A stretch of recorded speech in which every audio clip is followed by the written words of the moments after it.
What's the meaning of conurbation?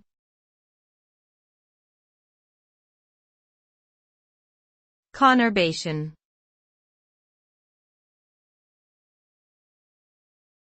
Conurbation.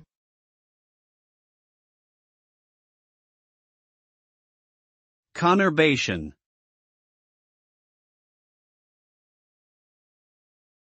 Conurbation.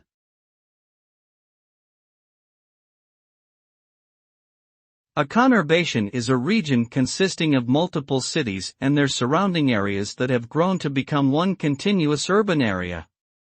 It's characterized by high population density, extensive transportation networks, and a complex social and economic structure.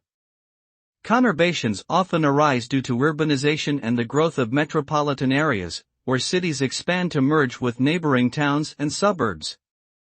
These areas can be home to millions of people and are usually associated with high levels of economic activity and cultural diversity, making them important hubs for trade, commerce, and innovation.